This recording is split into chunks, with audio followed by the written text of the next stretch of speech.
The Poem of the Man God. The Third Year of the Public Life. Chapter 337. Going towards Saphet. The Parable of the Good Farmer.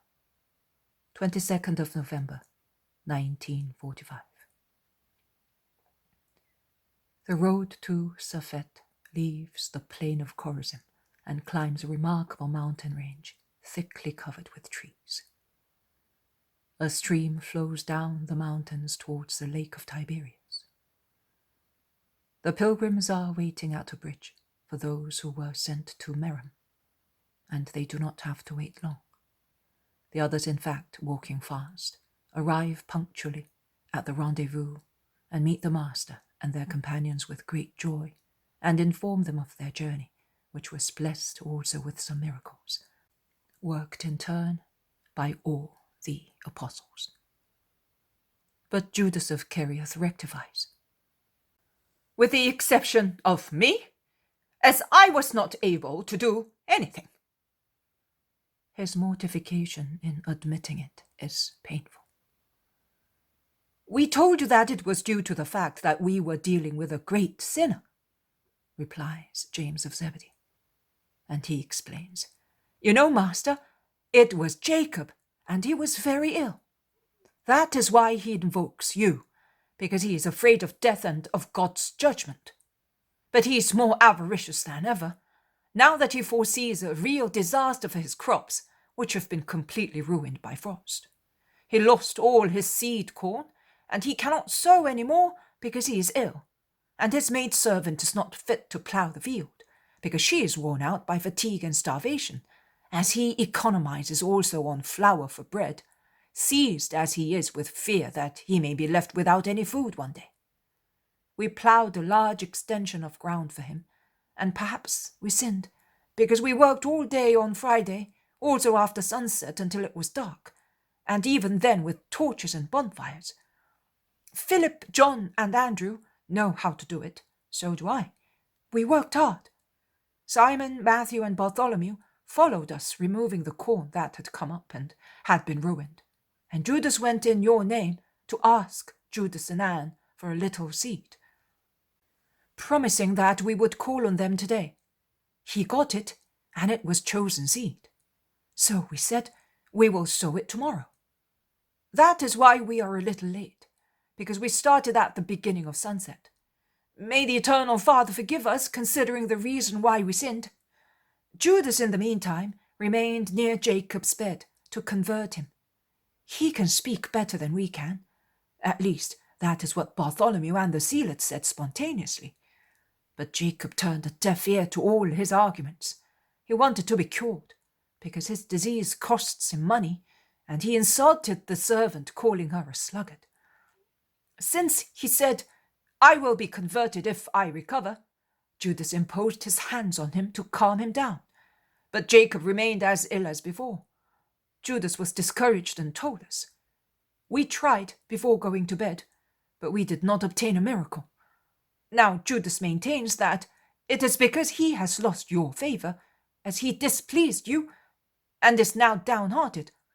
But we say that it is because we had in front of us an obstinate sinner, who pretends to get everything he wants and lays down terms and gives orders to God. Who is right? You 7, you have spoken the truth. What about Judas and Anne, and their fields?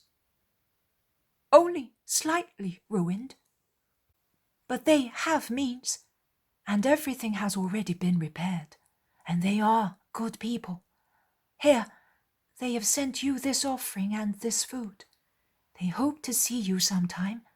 It is Jacob's frame of mind that is sad. I would have liked to cure his soul rather than his body, says Andrew. And what about the other places? Oh, on the way to Debaret, near the village, we cured a man. Actually, Matthew did, who suffered from boots of fever. He was just coming back from a doctor who had given him up.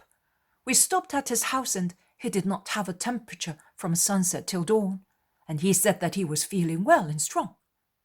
Then at Tiberias, Andrew cured a boatman, who had broken his shoulder falling on the bridge. He imposed his hands, and the shoulder was cured. You can imagine the man.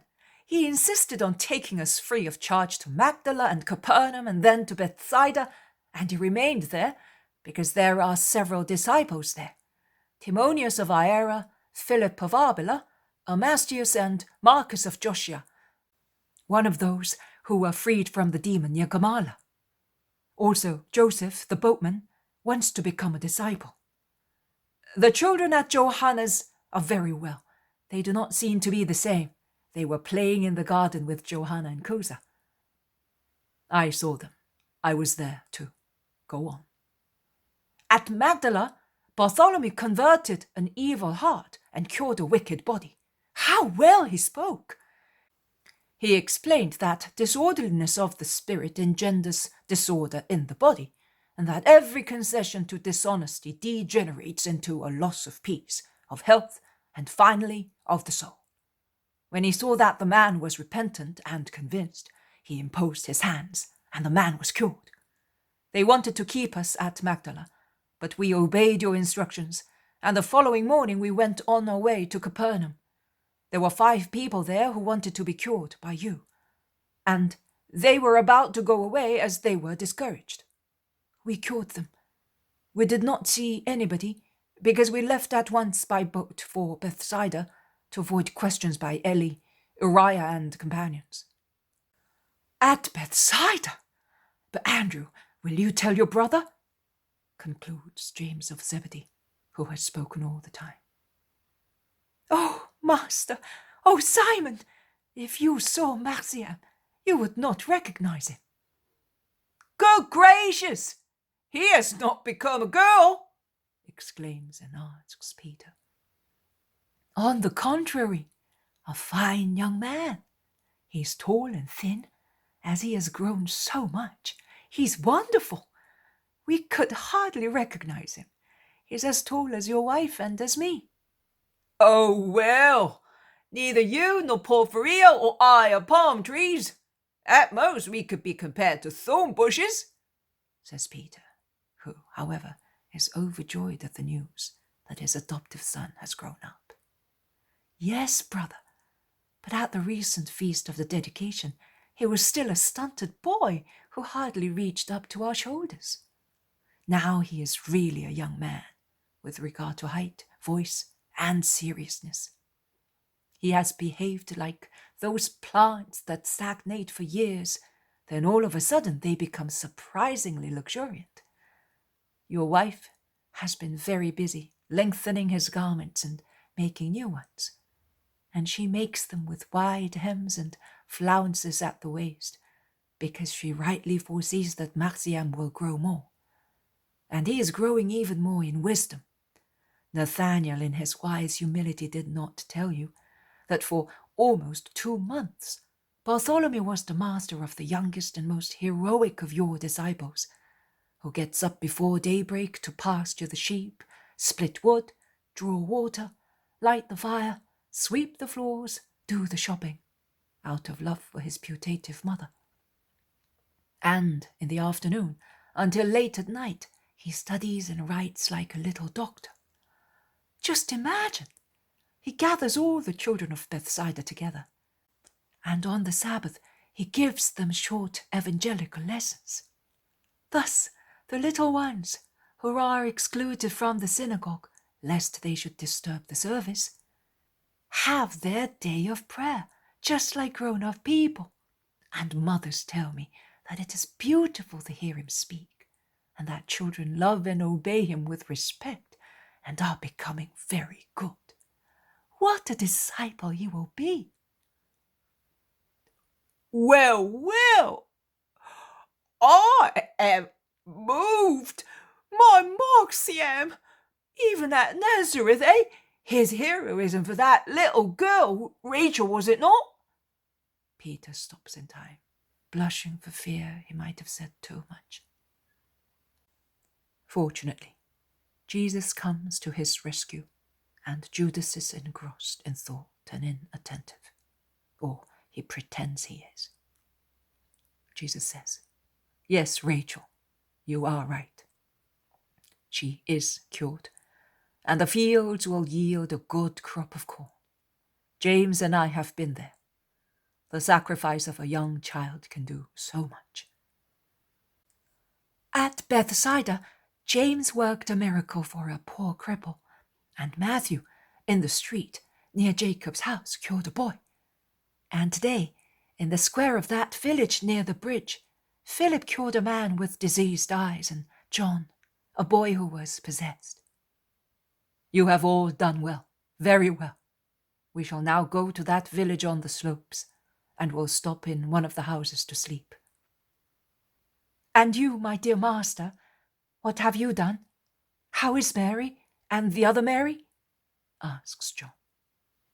They are well, and they send you their regards. They are preparing garments and all that is necessary for the springtime pilgrimage. And they are longing to make it in order to be with us. Also Susanna, Johanna, and our mother are just as anxious, says John. Bartholomew says, also my wife and daughters want to come this year, after so many years, to Jerusalem. She says that it will never be as beautiful as this year. I don't know why she said so, but she maintains that she feels it in her heart. In that case also mine will come. She has not told me, but what Anne does, Mary does too, says Philip. And Lazarus's sisters, you have seen them? Asks Simon Zealot. They comply with the master's instructions and with necessities, but they suffer. Lazarus looks very poorly, doesn't he, Judas? He has to lie down most of the time, but they are anxiously waiting the master, says Thomas. It will soon be Passover, and we shall go to Lazarus's house. But what have you done at Nazareth and at Chorazin? At Nazareth I greeted relatives and friends, and the relatives of the 2 disciples. At Chorazin I spoke in the synagogue, and I cured a woman. We stayed at the house of the widow whose mother died. It was a grief and a relief at the same time, because of their scanty resources, and of the working time that the widow lost to take care of the invalid. She is now spinning for other people, but she is no longer in despair. What is indispensable for her is now secured, and she is thus happy. Every morning, Joseph goes to work with a carpenter near the well of Jacob to learn the trade. Have those of Chorazin become any better? Asks Matthew. No, Matthew. They are becoming worse and worse, Jesus admits frankly. And they ill-treated us. The mighty ones did, of course, not the simple people. It is a very awkward place. Don't go there any more, says Philip. It would grieve the disciple Elias, the widow, and the woman I cured today, and all the other good people. Yes, but they are so few that I would not worry any more about that place. You said it yourself. It is unworkable, says Thomas. Resin is one thing and hearts are a different thing. Something will remain, like seed buried under very hard clods of earth. It will take a long time to spring up, but it will at last come up. The same applies to Chorazin. What I have sowed will begin to grow one day. One must not give up the first time one is defeated. Listen to this parable. It could be called the parable of the good farmer. A rich man owned a beautiful large vineyard in which there were various kinds of fig trees. The vineyard was cultivated by a servant, an expert wine dresser and pruner of fruit trees, who did his work with love for his master and for the trees. Every year, at the right season, the rich man used to go to his vineyard several times to see his grapes and figs ripen and to taste them, picking the fruit with his own hands. One day he went towards a fig tree of a very good quality, the only one of that quality in the vineyard. But also on that day, as in the previous 2 years, he found that it was all leaves without any fruit. So he called the vine dresser and said, "For 3 years I have come looking for fruit on this fig tree, and I have found nothing but leaves. It is obvious that the tree has finished yielding fruit. So cut it down. It is useless to have it here, taking up room and wasting your time without any profit. Cut it down, burn it, clean the ground of its roots, and put another young tree in its place. In a few years' time, it will yield fruit." The vine dresser, who was patient and loving, replied, "You are right, but leave it to me for another year. I will not cut it down. Nay, I will dig the ground with greater care. I will manure it and trim it. It may yield fruit again. If, after this last trial, it does not bear fruit, I will comply with your desire and cut it down." Chorazim is the tree that does not bear fruit. I am the good farmer. You are the impatient rich man. Leave it to the good farmer. "Very well, but the parable is not finished. Did the fig tree bear fruit the following year?" asks the zealot. It did not, and it was cut down. But the farmer was justified for cutting down a tree which looked young and flourishing, because he had done all his duty.